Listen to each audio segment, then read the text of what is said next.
Have you ever been manipulated by two people at the same time? My buddy Tyler was the kind of guy who once bought a fully grown lion just to show it off at his party. And when the lion inevitably snapped, and almost ate one of the attendees, he blamed it on his girlfriend Camila. She somehow got away with it. But ever since that day, Camila has had it out for Tyler. She was the closest with me out of all his friends, so she hit me up one random day to meet at a coffee shop. When I walked in, she had already ordered the most expensive item on the menu from me, and invited me to come sit. I started chowing down, and that's when she told me very bluntly that Tyler needed to die. Turns out, he didn't blame her for the lion attack for no reason. He had been systematically grooming her 11-year-old sister, and needed her in jail so he could continue what he was doing. She didn't tell me how she found out, no matter how much I asked, which definitely sussed me out. But I agreed, because no sane person would make up a lie that big about someone. The next night, we broke into Tyler's place. The broken lion cage was still there, and no matter how much I begged her not to, she planted the bag of snow in his drawer. Then she called the cops. Of course, they arrested Tyler on the spot. That should have been that. I almost felt guilty for ruining the life of someone I considered a friend, until Camilla's 11-year-old sister turned on her. They had been extremely close, and the minute Tyler was arrested, Jade was texting Camila the nastiest thing she could think of. She called Tyler the only person who actually understood her, and cursed her sister out for putting him in prison. I was relieved because I thought we had genuinely caught a predator, until 3 days later, and Tyler somehow made bail. He came directly to my house. Apparently his house had cameras the cops knew nothing about, and he saw me with Camila. He walked in without asking, and I saw what looked like a knife tucked under his waistband. When he sat down, he asked me point blank what I thought he was doing with Jade, the 11-year-old girl. I went white, and my mind started racing. No pedo would outright ask what he was doing with his victim. I told him up front what I had heard, and even added the fact that Jade had texted her sister immediately after he got arrested. I told him it seemed suspicious. That's when he raised his eyebrows. Know why she cares about me that much, dude? He asked me in a tone that felt genuine. I asked him if it's because he was a pedo. He chuckled like it was funny. It's because I'm the only person in that girl's life who cares how she's doing. He pulled up screenshots of his now ex-girlfriend texting her little sister. You're nothing. You're worthless. My stomach sank. Tyler wasn't a predator at all. He was actually trying to make this girl feel like a person. That's why I was still with her, because I knew that the only way I could save Jade was through her. That was all the proof I needed. The next day, I went to Camilla's house with Tyler. I felt like a marionette caught in some sort of drama, but it was the most interesting my life had been in a long time. Camilla's face turned a deep shade of red when she saw me and Tyler, almost like she had been caught. That's when Jade appeared in the hallway. This was the first time I paid real attention to how skinny she always was. She ran to Tyler and jumped in his arms, but then she kissed his cheek, and he kissed hers back.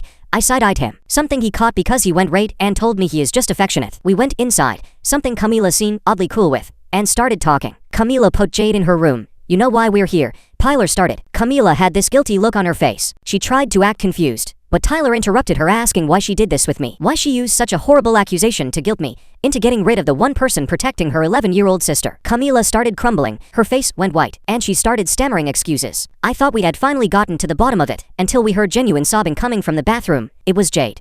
Jade and Tyler both started screaming at each other over who should be the one to go check on her. So much so that I was actually the one to go because they were too distracted. That's when I saw it. Jade holding a pregnancy test with 2 pink lines. My eyes went wide and I just stood there in shock. Tyler says if this happens to tell him immediately. My hands started shaking. I came back out and screamed about what I just witnessed, and the both of them just froze. What's strange is that Tyler was all of a sudden telling me this test was probably fake, while Camila was going on about how much of a drama queen Jade has always been. 30 seconds ago, they had been fist fighting over who was the one to go check on her. That's when Jade herself came out. She broke down on the floor apologizing to both of them. I honest had no idea what to do, and so I did the only thing I could think of. I called the authorities. It might not have been the smartest move, but I was done trying to figure out who the real bad guy was. Once they arrived, I explained the entire situation while both Tyler and Camila were trying to convince the officer I was lying. They both got arrested, put in cuffs, and taken in for questioning, while Jade was taken to the station, where she could finally explain the entire truth of what had been going on. The cop cars pulled away with Tyler and Camila, while another officer guided Jade into a separate vehicle, and I stood there on the sidewalk, realizing I'd probably need to follow them to give my own statement. I drove myself to the station, my hands shaking the whole way, and when I walked through those glass doors, the desk sergeant pointed me toward a waiting area filled with plastic chairs. Detective Omar Tyson came out about 20 minutes later, a tall guy with gray hair and a tired look on his face, and he led me down a hallway past several interview rooms. He put me in a small room with just a table and 2 chairs, told me someone would be with me soon, then closed the door behind him. I sat there for what felt like hours, staring at the mirror on the wall that was obviously one of those two-way things, replaying everything that had happened over the last few days. My stomach kept turning as I thought about breaking into Tyler's place, planting those drugs, and how I'd gone along with everything Camila said, without really questioning it. The fluorescent lights hummed above me, and I could hear muffled voices from other rooms, but nobody came to talk to me. I kept checking my phone, but there was no signal in that concrete box of a room. Through the small window in the door, I could see officers walking past occasionally, some carrying folders or coffee cups, but they all ignored me. My hands wouldn't stop shaking and I kept wiping my palms on my jeans because they were sweating so bad. Meanwhile, they'd taken Jade to a different part of the building, one of those special rooms they have for kids with softer lighting and comfortable chairs, instead of the hard plastic ones. Brendan McCarthy from CPS showed up within an hour, a younger guy with a beard who looked like he'd seen too many bad situations already. He sat with Jade, while a female officer asked her questions, making sure she felt safe and understood. She wasn't in any trouble. She looked so small in that big chair, nothing like the girl who jumped into Tyler's arms and kissed his cheek just hours ago. Her face was red from crying, and she kept pulling at the sleeves of her sweater, making them stretch down over her hands. Detective Tyson finally came back to my room after what my phone said was 3 hours, though it felt way longer. He sat down across from me with a yellow legal pad and a recorder that he placed between us on the table. He pressed the record button and stated the date and time, then asked me to tell him everything from the beginning. I started with the lion party, how Tyler had actually bought a full-grown lion just to show off, and how it had attacked someone before he blamed it all on Camila. Then I told him about the coffee shop, how Camila had already ordered the most expensive thing on the menu for me when I showed up, and how she'd told me Tyler needed to die. I explained how she'd said Tyler was grooming Jade, her 11-year-old sister, and even though she wouldn't tell me how she knew, I believed her because nobody would make up something that serious. Detective Tyson wrote notes, without looking up, his pen scratching across the paper while I talked about breaking into Tyler's place the next night. I described finding the broken lion cage still sitting in his living room, how I begged Camila not to plant the bag of snow, but she did it anyway, then called the cops on him. The detective's face stayed blank the whole time, not giving away what he was thinking. I told him about Jade's texts to Camille after Tyler got arrested, calling him the only person who understood her, and how that had made me think we'd actually caught a predator. Then I explained Tyler showing up at my house 3 days later, with what looked like a knife in his waistband, how he'd shown me the screenshots of Camila calling Jade worthless, and how that had changed everything. When I got to the part about going to Camila's house and finding Jade with the pregnancy test, Detective Tyson finally looked up from his notes. I admitted I went along with Camila's plan, even though something had felt wrong about it from the start. The detective asked why I didn't come forward sooner, if I had doubts, and I just sat there for a minute trying to think of an answer that didn't make me sound like an idiot. I told him I kept hoping someone else was the bad guy so I wouldn't have to figure it out myself, which sounded even worse when I said it out loud. He asked if I'd seen any actual evidence of Tyler doing anything inappropriate with Jade before agreeing to help Camila, and I had to admit I hadn't. There's something really weird about how Tyler showed those screenshots of Camila calling Jade worthless, but then later he's kissing the kid on the cheek. That doesn't add up for me. In another room down the hall, Tyler was telling his version to a different officer, explaining how he'd installed hidden cameras throughout his house after the lion incident for security. The officer's eyes apparently lit up when Tyler mentioned the cameras, because it meant there would be video evidence of the break-in. Tyler gave them his login information for the cloud storage, where the footage was saved, and they started pulling up the files right away. Camila was in a third interview room trying to stick to her story about Tyler grooming Jade, but she kept tripping over her own lies. She couldn't explain why she needed to plant drugs if she really believed Tyler was abusing her sister, and she kept changing details about how she supposedly found out about the abuse. First, she said Jade had told her directly, then she said she'd seen inappropriate texts, then she claimed she walked in on something suspicious. The detective interviewing her wrote down every contradiction, noting how her story kept shifting. CPS opened an emergency case file for Jade while all this was happening, with Brendan McCarthy officially assigned as her caseworker. He scheduled an immediate safety assessment since both potential guardians were in custody, and Jade would need somewhere safe to stay that night. The police seized Jade's phone as evidence and started going through her messages, finding all those nasty texts she'd sent Camille after Tyler's arrest. They found more than just those angry messages though, and the tech guys said they'd need to dig deeper to understand the full picture of what had been going on. Late that night, after going through my statement 3 more times with different officers, they finally released me with a warning that I might face charges for the break-in. Detective Tyson handed me his business card and told me not to leave town, that they'd probably need to talk to me again soon. I drove home feeling sick about everything, my head spinning from exhaustion and stress. The next morning my phone rang at 6:30, jarring me awake from a restless sleep. It was Detective Tyson asking me to come back to the station immediately because they'd found something on Tyler's security cameras that I needed to see. My stomach dropped as I realized those cameras had probably caught everything. Me and Camila breaking in, planting the drugs, the whole thing crystal clear in high definition. I walked into the small viewing room where Detective Tyson had a laptop set up on the metal table. He clicked play, and there it was. Me and Camila walking up to Tyler's back door at 2 in the morning. The camera angles showed everything perfectly. Camila picking the lot, while I stood there looking around like an idiot. We went inside, and the next camera picked us up in Tyler's bedroom, Camila pulling that bag of white powder from her jacket, while I stood by the door keeping watch. She opened his dresser drawer and tucked it away in the back behind his socks. Then we both left, the same way we came in. Detective Tyson paused the video and looked at me with this expression that said he knew exactly what happened. He asked if I wanted to change my statement, now that we both saw what really went down. I told him yeah, That was definitely me in the video, and Camila had convinced me Tyler was doing bad things to her little sister. The detective wrote something down on his notepad and said, I was gonna need a lawyer because this was burglary and evidence tampering, both felonies that could mean serious prison time. He let me use the phone in the hallway to make some calls while he went to deal with other stuff. My hands were shaking, so bad I could barely dial the number for Chase Osborne, this lawyer my dad had used for a DUI a few years back. Chase picked up on the third ring and I explained everything as fast as I could about the planted drugs and the security footage, and how I thought I was protecting a kid. He told me to stop talking to anyone until he got there, but to cooperate with basic stuff like fingerprints if they asked. He said the video evidence was bad news, but we could work with the fact that I thought I was doing the right thing. While I waited for Chase to show up, I could hear activity down the hall where they were dealing with Jade.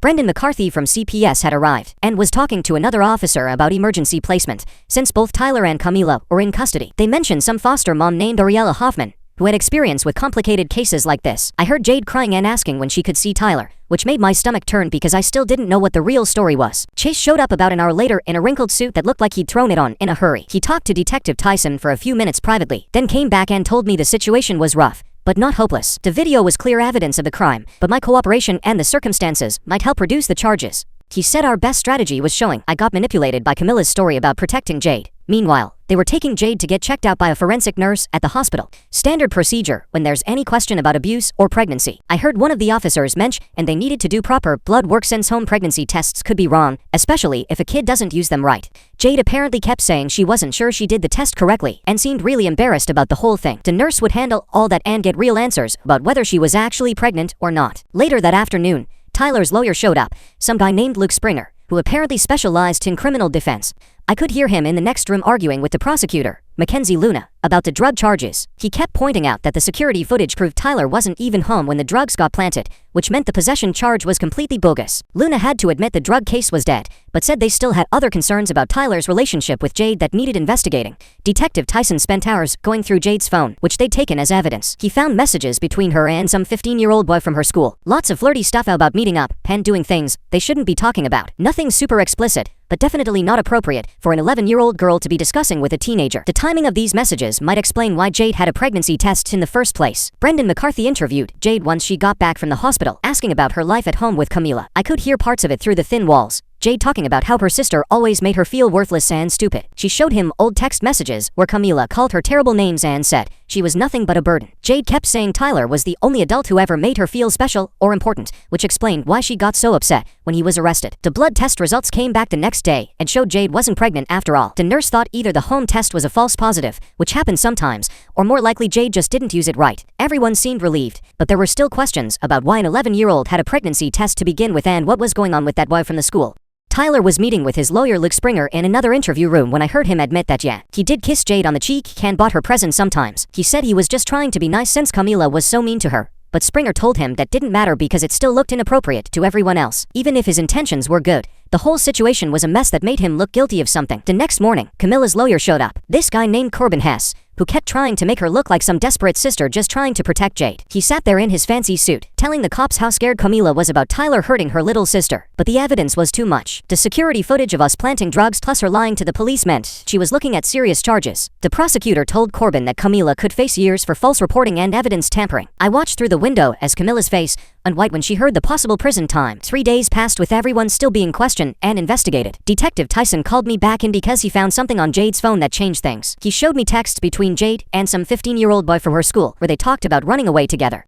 The kid had written stuff about being ready for adult things and wanting to do stuff they shouldn't be talking about. It explained why Jade might have had that pregnancy test in the first place. The detective kept scrolling through months of messages where this boy kept pushing Jade to meet up alone. CPS got involved heavy after seeing all this evidence, and they determined neither Tyler nor Camila could take care of Jade right now. The caseworker explained that Tyler had major boundary problems, even if he wasn't a predator, and Camila was emotionally abusive based on all those texts calling Jade worthless. They recommended keeping Jade in foster care while both adults got professional help. That same afternoon, the prosecutor called me into her office with my lawyer Chase. She laid out all the evidence against me, the security footage, my confession, everything that could send me to prison for years. But then she offered me a deal: plead guilty to misdemeanor trespassing and testify against Camila, and they'd drop the felony charges. Chase grabbed my arm and told me to take it immediately because the video evidence would destroy me. Trial. Talk about security cameras coming back to bite everyone. Tyler put them up after his lion tried to eat someone, and now they're showing a midnight breaking and entering special starring to people who really should have thought this through better. I agreed right there and signed the papers with my hands shaking. the next day they officially dismissed Tyler's drug charges since everyone knew they were planted. But CPS still said he couldn't have unsupervised contact with Jade because of the boundary issues. Luke told Tyler to accept it for now and work on proving he could maintain appropriate boundaries with kids.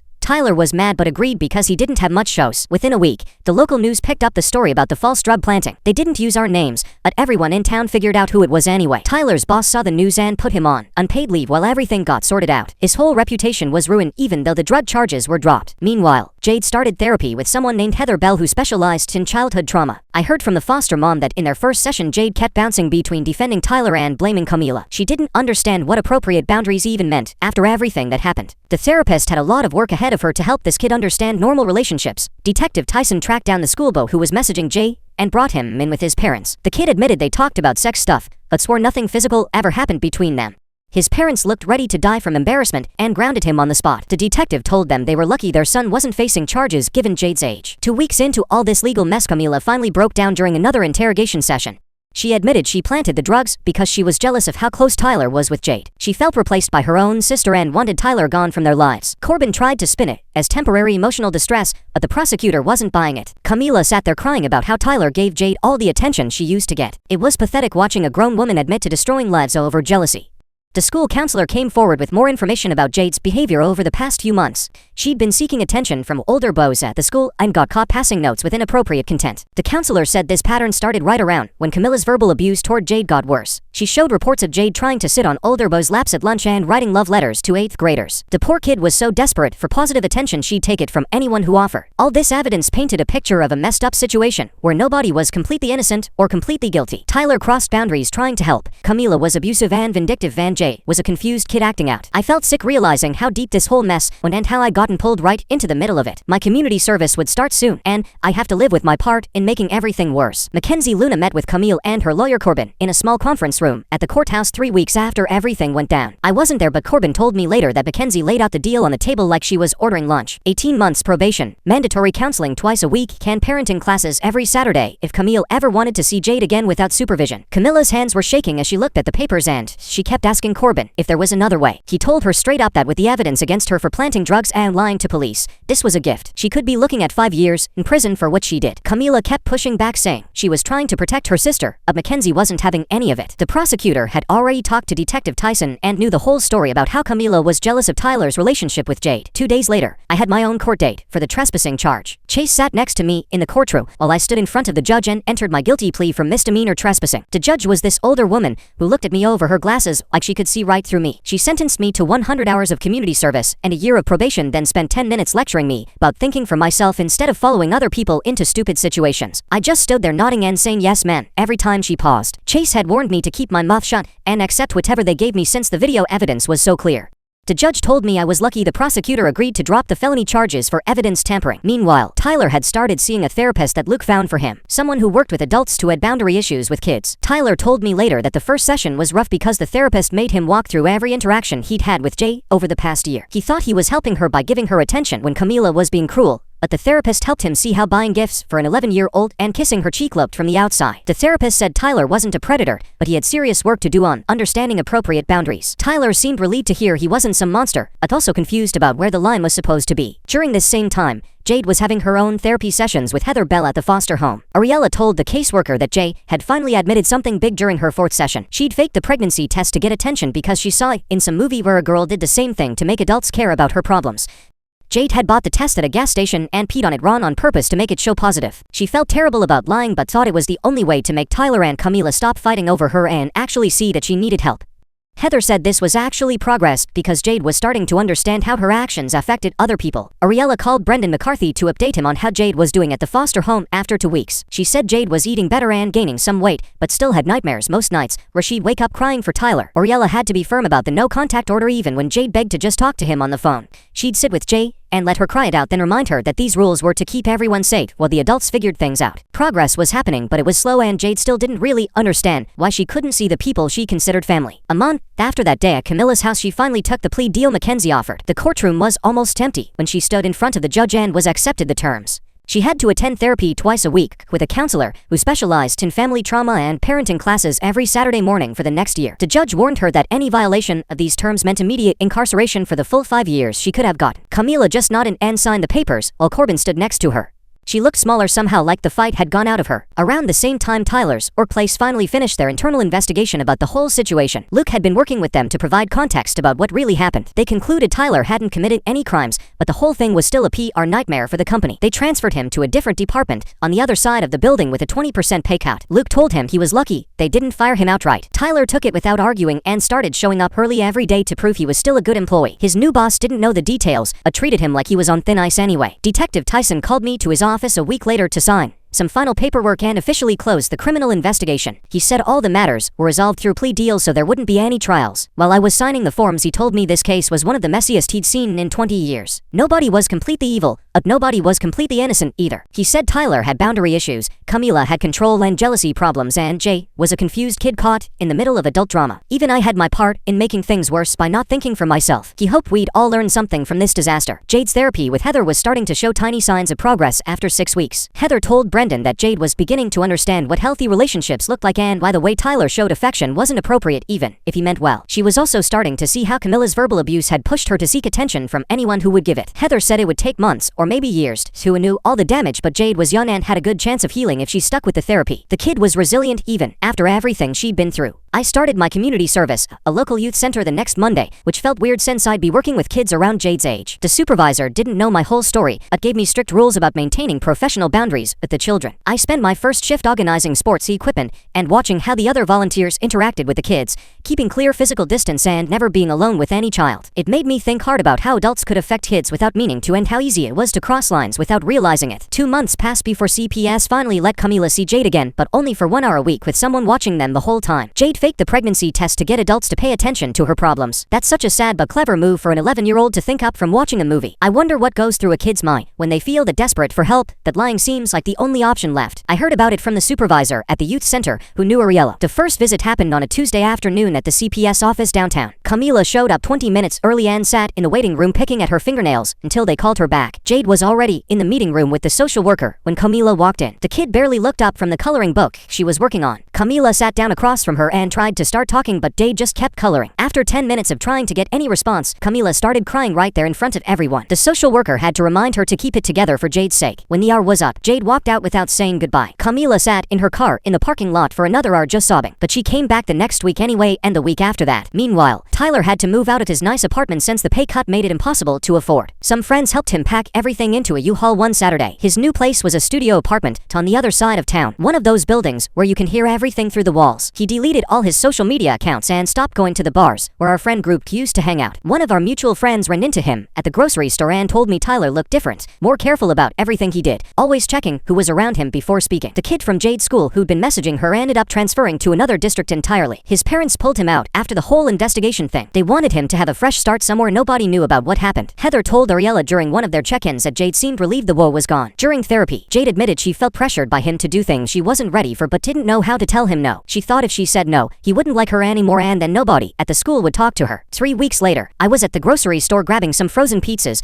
when I turned the corner and almost ran my cart straight into Camila. We both froze for a sec and then just nodded at each other. She looked exhausted, dark circles under her eyes, but more put together than before. Her hair was clean and she was wearing actual clothes instead of pajamas. Neither of us said anything about what happened. We just stood there for maybe 5 seconds before going our separate ways, but there was this understanding between us, like we both knew we'd messed up bad and were trying to fix it. 3 months after everything went down, Heather had Jade write letters to both Tyler and Camille as part of her therapy homework. The letters weren't meant to be sent just to help Jade work through her feelings. She wrote about being mad at Camila for always calling her worthless and stupid. She wrote about being confused why Tyler's hugs and kisses felt wrong when he was the only person who was nice to her. Heather helped her understand that adults shouldn't show affection to kids that way even if they mean well. Brendan McCarthy called Ariella with an update and she mentioned it to the supervisor at the youth center who told me during my shift. Jade was doing way better in the school, actually turning in homework and participating in class. She made to friends her own age who invited her to sit with them at lunch. The foster placement was working out better than anyone expected. Ariella was patient with Jade and didn't push too hard but still had rules and structure. Around the same time, Camila hit the halfway point of her required therapy sessions. Her therapist wrote in the progress report that she was showing real improvement. Turns out Camilla's own mom had been pretty awful to her growing up, always putting her down and making her feel worthless. It didn't excuse what she did to Jade, but it explained why she didn't know how to be a good sister. The therapist was helping her break those patterns. Tyler's therapist cleared him as not being dangerous to children after 3 months of sessions, but the therapist therapist still recommended he keep going to work on his boundary issues. Tyler agreed to continue even though the court didn't require it anymore. Luke told me Tyler seemed committed to actually changing, not just going through the motions to get people off his back. My probation officer, in my monthly check-in, Nan said I was doing great with the community service. Working with the kids at the youth center was actually pretty rewarding once I got used to it. I helped coach basketball and organized game nights, but I was always super careful about maintaining appropriate boundaries, making sure I was never alone with any kid, always keeping physical distance, following every single rule they gave me. For months after that horrible night at Camilla's house, Heather had a breakthrough with Jade. During their session, Jade said she was ready to forgive Camilla for the mean things she said, but she needed more time. When it came to Tyler, she understood now that the way he showed affection wasn't right even if he was trying to help her. She could see the difference between appropriate adult behavior and what Tyler did. Heather said this was huge progress for an 11-year-old to understand such complicated emotional stuff. The next week, CPS had their big meeting about Jade's case and decided to keep her with Ariella for another 6 months, but they gave Camila more visits, letting her see Jade twice a week instead of just once. Brendan McCarthy told me this when I ran into him at the courthouse paying a parking ticket. He said they were actually working toward getting Jade back with her sister if Camila kept doing what she was supposed to. The visits were going better each time with less crying and more actual talking between them. Around the same time, Tyler did something nobody expected. He wrote this long letter to CPS taking full blame for crossing boundaries with Jade. Luke Springer showed me a copy when I stopped by his office to sign some paperwork for my own case. Tyler didn't ask to see Jade or anything like that. He just wanted them to know he understood what he did wrong and supported whatever was best for her. Luke said this actually helped Tyler's case because it showed he was taking responsibility instead of making excuses. My 100 hours of community service were finally coming to an end at the youth center. I'd been coaching basketball and organizing game nights for kids around Jade's age. The supervisor pulled me aside on my last official day and told me I was really good with the kids. She offered me an actual part-time job there, minimum wage, but still paid work. I took it right away because honestly, working with those kids were the first thing in months that made me feel like I wasn't a total screw-up. 5 months after that crazy night at Camilla's house, something big happened during one of their therapy sessions together. Heather Bell called Brendan about it, and he mentioned it to me, and I saw him at the youth center picking up forms. Camila had finally given Jade a real apology for all the mean things she'd said over the years. Not some half-hearted sorry, but a real breakdown where she admitted she'd been awful and wrong. Jade actually cried in her sister's arms for the first time since this whole mess started. Heather called it a major turning point in their relationship. The judge scheduled a review hearing for everyone's progress a week later. I had to go because of my probation, so I got to see everything firsthand. The judge looked through all the reports from therapists, CPS, probation officers, everyone involved. She officially closed the active CPS case, but with conditions attached. Jade would stay with Ariella for 3 more months while Camila finished her court requirements. If everything kept going well, they could start working on getting Jade home permanently. Camila sat there crying when the judge said there was real hope for reunification. Meanwhile, Tyler was rebuilding his work life after everything that happened. His boss at the new department he'd been transferred to had no idea about the full story. All he saw was someone showing up early, staying late, and doing solid work without complaining. 6 months after his transfer, they promoted him to team lead with a small raise. Tyler kept his head down and focused on proving himself professionally. He stopped going to bars with coworkers and deleted all his social media accounts. Luke told me Tyler was different now, more careful about everything he did. Jade's life at the school changed completely too. Her grades went from barely passing to getting B's and even some A's. She joined the art club and actually made friends her own age. Ariella told Brendan that Jade was like a whole different kid compared to when she first arrived. She still had bad days where she'd get quiet or angry about everything that happened. But most days, she was just a normal 11-year-old girl worried about homework and what to wear to the school. The art teacher said Jade had real talent and was thinking about entering her work in the district competition. Camila got herself together financially too. She found a better job at a medical office that came with health insurance. The insurance covered her therapy sessions, which was huge since she'd been paying out of pocket before. She'd been completely sober from alcohol for months and was going to support group meetings twice a week. Her therapist wrote in the progress reports that Camila was really committed to change and had good chances of getting Jade back if she stayed on track. She even started saving money to get a bigger apartment with a proper bedroom for Jade. 6 months after I'd called the cops that night, Detective Tyson called me to come sign some final paperwork at the station. What makes me wonder is how Jade could write those therapy letters about Tyler's behavior but still have such mixed feelings about him. She understood his actions were wrong but couldn't fully separate that from him being nice to her, which shows just how confusing this whole situation must be for an 11-year-old trying to process such complicated emotions. When I got there, he had this whole stack of forms closing out the investigation. While I signed everything, he told me Jade was doing great in foster care and making real progress. He said both Tyler and Camilo were doing better too, staying out of trouble and working on themselves. Then he said something that stuck with me about how sometimes people need to hit rock bottom before they can start climbing back up. He'd seen it hundreds of times in his career. My probation was finally ending after a full year of checking in monthly and staying out of trouble. Chase Osborne met me at the courthouse for the final hearing. The judge reviewed my case and said I'd completed everything successfully. My record would be sealed after 1 more year of good good behavior, which meant most employers wouldn't see it on background checks. Chase told me afterward that I got lucky, but also made smart choices by cooperating from the start and taking responsibility. He said I'd learned some expensive lessons about thinking for myself, instead of just going along with what other people wanted. 2 weeks later, Chase called to tell me Camila had finished all her court stuff and passed every requirement they threw at her. The parenting classes, the therapy sessions twice a week, the anger management course, she did it all without missing a single appointment. Brendan from CPS showed up at my work at the youth center with paperwork, saying they approved a plan for Camila to start getting Jade back. They'd start with supervised visits every Saturday at the CPS office for 2 hours. Then, if that went okay,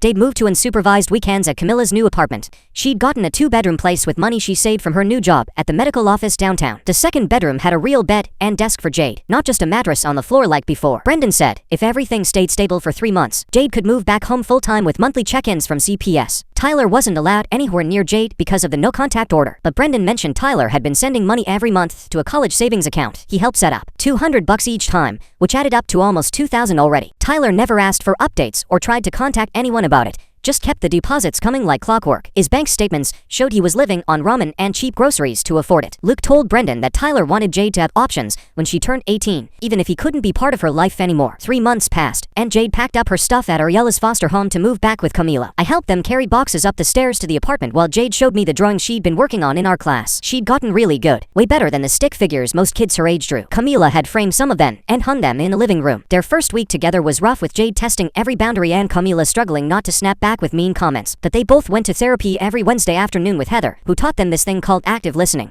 where they had to repeat back what the other person said before responding. It actually worked most of the time. Jade started bringing friends home from the school, something that never happened before because she was too embarrassed of their old place. The youth center became my whole life after my probation ended. I worked there 5 days a week teaching kids basketball and helping with homework in the afternoons. My boss said I had a way of spotting the kids who needed extra attention, the ones hiding bruises or coming in hungry. One kid reminded me of Jade with how he flinched when adults raised their voices. I made sure he always had snacks in his backpack and knew he could talk to me if things got bad at home. We got him connected with a counselor before things escalated. Knowing what to look for because of everything that happened with Jade probably saved the kid from going through something similar. My phone buzzed one random Tuesday, almost a year after that crazy night at Camilla's house. Tyler's name popped up on the screen for the first time since everything went down. His text was short, just said he was doing good at his new job and hoped I was too. He mentioned he'd been sober for 8 months and was seeing a therapist twice a month still. I stared at the message for a long time before typing back that I was glad he was doing better. We weren't friends anymore and never would be again, but I didn't hate him. We both made terrible choices that night and the weeks after. The difference was, we both learned from them. Camila sent me a picture a few weeks later of Jade at her middle school science fair. She'd won second place for some project about plants growing in different types of light. Jade was holding this huge ribbon and actually smiling. Not the fake smile she used to do,